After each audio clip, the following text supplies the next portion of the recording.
if you're playing a game and you have to pause and be like, that's probably, like, just from that, it's probably a good indicator that it's probably not the best thing for you to be doing.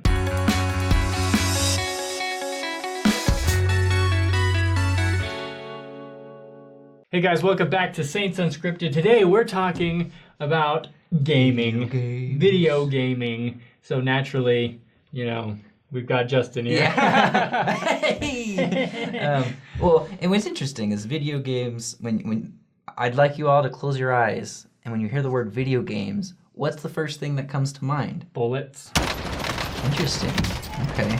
I think we all forget that we all play video games. Because life is a simulation. Because life is a simulation. We're actually all plugged into the Matrix. No. But like if you think of phones, Facebook games, right? Words with friends. Games, words with friends, like even just games and like the texting ones. Bunch of 75-year-old gamers out there. And then you've got, Sudoku on an app. That's a video game, right? But then you've got PlayStations, Xbox, and then PC gaming, Yeah. So we're all, at some point, we've all participated. We've all played video games. We've all played Mario Kart and had fun. Let's give us a summary of your experience with video games. What do you play? Yeah, okay. So I play Xbox. That's my system of choice, and my Switch. I like Nintendo. I've played Nintendo games my whole life. I game for like 3 hours a day. Dang. Nothing intense. It helps because at work we play Call of Duty. Call of Duty. That is a scene straight out of The Office. It is, yeah. It is. So at lunch and then after work we'll play. And so that's that. And then I go home, and then my wife, when we were dating, I made it clear that like this is how I de-stress. This helps me a lot. And so she understands, like when I'm getting cranky and stuff, she'll be like, just go play a game for an hour. You'll feel better. And that's what you look for in a woman, someone who understands you, right? Who lets you play video games. No. So I'll play for an hour or two at home. And one of the games that I've played pretty religiously for the past 2 years is called Apex Legends. Religiously? I've tried Apex Legends, actually. It's a first-person shooter. It's a battle royale. Everyone was really into Fortnite. And I sucked at Fortnite. And then they made Apex Legends, where it's like a little bit faster paced, the map's smaller, so you run into people more often. But here's the thing, is I didn't play shooter games until I was in college. My whole life, my parents wouldn't let me play any video games where you killed somebody or where there was blood, right? And so I played lots of Pokemon, and Legend of Zelda, which I still play those games. Like every time a new Zelda game comes out, every time a new Pokemon game's out, I'll buy it, I'll beat it, So like it's really fun because it comes out and then you're like, well, I have work and stuff, so I have to beat it as fast as I can so I can focus on life again. I have no other choice. I have so many memories of like my mom, going to bed at like 10 p.m. because that's when like a normal kid goes to bed, and then pulling the blanket over my head, and then pulling out my DS, and then playing until 4 a.m, and then waking up, and you don't tell your parents because then they take it away, but you gotta beat the game because you can't think of anything else until you beat it. I don't know if anyone else has experienced that, where it's like you gotta know what happens next. It's like a book with the story, but you're involved, So I love video games. Yeah.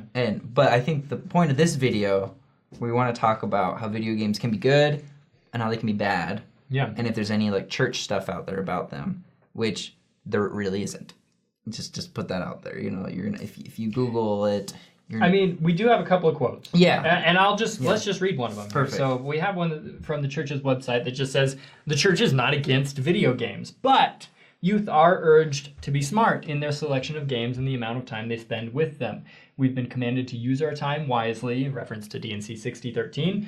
Just because something is clean and fun does not mean it is worth doing. That's actually a really good line there. I like that it says, don't let video games keep you from worthwhile activities like exercising, studying the gospel, doing schoolwork, or spending time with your family. Yeah, agreed. And so I think that's kind of the same counsel they give when it comes to media in general, Sure, the yeah, music you exactly. listen to, the movies you watch. Well, in any worthwhile activity, everything's good in moderation. Yeah. And that food, for goodness sakes, like don't, if you ate all day every day because you like food and food's good. Wait, hang on. Did we just say everything is good in moderation?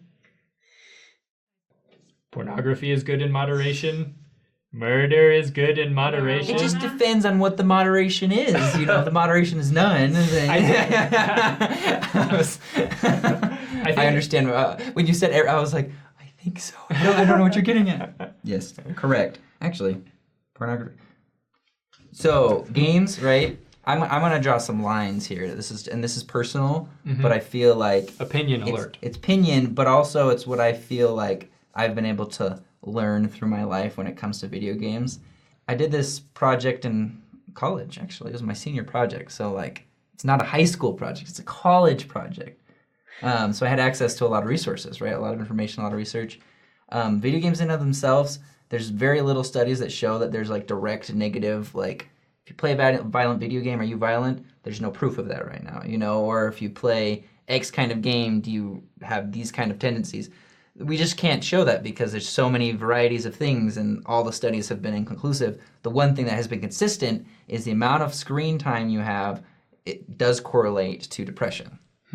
That people who spend more than, that's kind of scary, people who spend more than 3 to 4 hours on screen time a day are more likely to have depression. Which could mean more than video games. Oh yeah, too, phones, right? TV's iffy. The studies don't really have a lot of correlation with TV. Like you're watching a documentary doesn't lead to depression. So there's a lot of fine lines. But phone time and video games are part of the screen time. So that's more of a physiological argument. You there. need human interaction. You need to go outside and staring at a screen, and there's a lot of things there. But so that's just in general. Just limit the time. But as far as what kind of games you play, for the most part, I think almost everything goes with the line of pornography.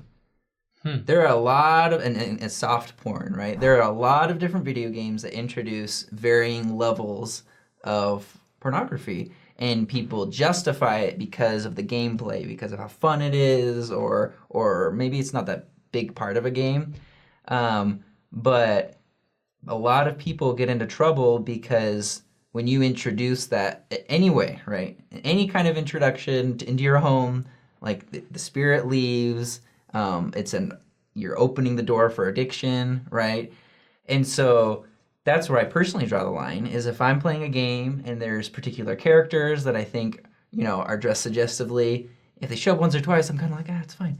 But if they're a main character and you're staring at them constantly, your mind is never going to be in the right spot. And you're telling yourself that that's okay, right? And so then it makes it really easy to, the next time you play a game like that, to think it's okay, right? I think you bring up a good point about, where do we draw the line? And it's the same question that we ask with, rated R movies and music and stuff. Yeah, I mean, media. Yeah, but it's a really important question. And for instance, me, I had a Nintendo 64 when I was a kid. And, Super Mario 64, it is one of the best games. One of the best games ever created. Mario Kart, amazing. Super Smash Brothers, played it all the time. Right. But there was more of a kind of Law of Moses-esque situation in my house where my parents had given me the hard rule that no M-rated games. I think even T-rated games were restricted. Following the ratings in general. Yeah, it's a good idea. Smart. And I think that's wise. I think it's really important for parents to have boundaries for their kids, right? But I also recognize that it's important to get to a point where you can live a higher law as well, where it's not just, I'm not doing this because I'm not allowed to. Instead, it's, I'm not doing this because this is the decision I've made and these are the reasons why I think it's appropriate or not appropriate. And I feel like this is the right thing for me to do, And I think I've definitely played games that have probably been more gratuitously violent or gory than I should have played. Sure. And you know who I blame When I was in New Zealand a few years back, it was a abroad internship during college, and I was boarding in the home of this lady who was in like her mid 60s, early 60s, and she was a freaking gamer, and she got me into Dying Light. Whoa. Which is a very violent, quite gory zombie game. Zombie games I can't play them because they're so gory. Yeah, It's uncomfortable, but so I blame the older generation for that one. That's interesting. Old people, who would have thought? Who would have thought, right? 6-year-old gamers. They're out there, I get. Yeah, but anyways, I kind of think that like there's kind of an inner voice, probably the spirit, that's kind of letting you know when something is okay or not. Like if you're playing a game and you have to pause and be like, that's probably like just from that, it's probably a good indicator that it's probably not the best thing for you to be doing. And if you feel uncomfortable, if it's something you wouldn't want to play in front of your spouse or your parents, I don't know, like. But I also think that there is like a spectrum, like, because like the Book of Mormon has decapitations and very gory things, and horrible things. One of my favorite movies is Hacksaw Ridge, which is very violent but so very moving, and so you have to look at, in my opinion, when you're trying to go for making your own decisions, looking at context and whatnot. Is really important, and looking at kind of the intentions of the content itself, and like of if the you game, like what you said, like if the intent of the game is clearly to like elicit certain emotions, if it's like meant to like catch your eye towards certain things, if it's meant to be sexually suggestive to you, like that's just not cool, and it's happening more and more. And it's so much. This game just came out called Cyberpunk 2077. People it's very controversial, super pumped about it, and then it came out and they're kind of bummed because it was super glitchy. And I thought so much of it looked really cool, but from the trailers alone, very like sexually suggestive. And I was like, I'm just gonna write that off right now. That's not a game I'm gonna play, because that's just not something I want to introduce into my home or my life, right? Yeah. It's a dangerous line to walk. I got this, the new Assassin's Creed Valhalla, which is Vikings. Super cool, right? But when I was going to buy it, my wife was like, hey, don't these Assassin's Creed games have sex scenes in them and stuff? And I'm like, some of the old ones do. And so I was like, not going to get it, but I checked it. Turns out you could turn off. They made an option where you can turn off explicit material. Yeah. Even to the extent where you can make it like no blood or anything. And I was like, cool. That's cool. And it's a really cool game, right? And so I've enjoyed it, but I probably wouldn't have got it if I knew that content was going to be in it. So, I think it's also important to mention that what the spirit indicates is or is not appropriate to you may be different from what the spirit tells someone else, because we're all different and we all are affected by things differently, and so I think it's important to respect. With the exception of playing Kirby in Smash Bros. If Kirby is your main in Smash Bros, you're doing something wrong and probably need to talk to your bishop. Especially if you are that weaselly guy who just sucks the other characters up and walks off the edge. What is that? And people who have never played, they're like, "Oh, I'm great at Smash Bros." And they play Kirby and they win because Kirby's. They just drop off the edge. I hate it so much. Poop you out and then puff back up onto the platform. You're not good. But any of our videos about media, like you were saying earlier, like about movies or film or anything, there's it all ties together in how you consume media. But as far as there's a stigma with video games, right? There's the person who lives in their parents' basement and they play video games 24/7 and don't have a job, right?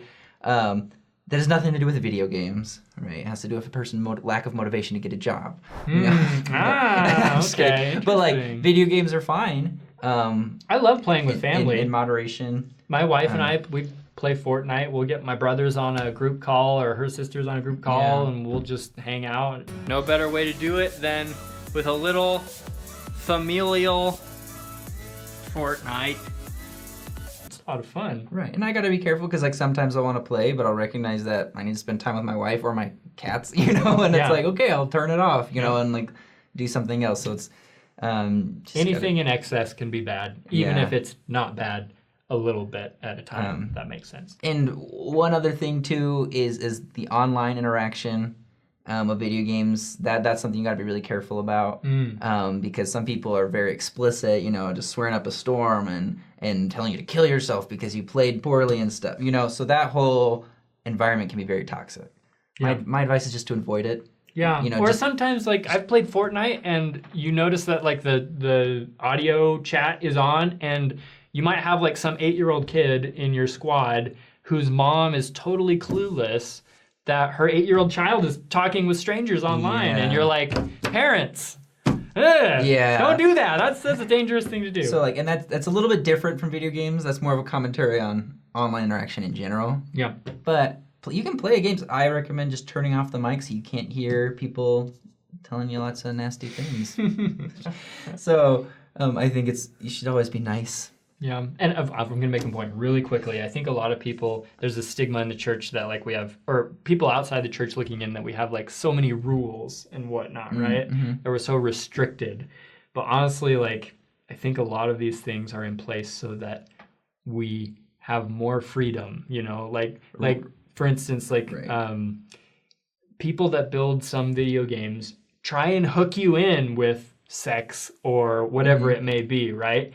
And by doing that, like that stuff can be addictive, you know, and that can restrict your agency because you're going to be compelled to go back to that kind of stuff, you know? And that talks about the quality of the game. If they need to use like sex and violence to sell the game, then that probably means it's not a good story, poorly made, and the graphics probably suck. So, some of the best games are 8-bit, you know? So thanks for watching, guys. If you have questions, you know, about particular situations, or if you want to tell me about why you think it's okay to play Kirby, so I can prove you wrong, please let us know in the comments. Like this video, subscribe to the channel, and we'll see you next time.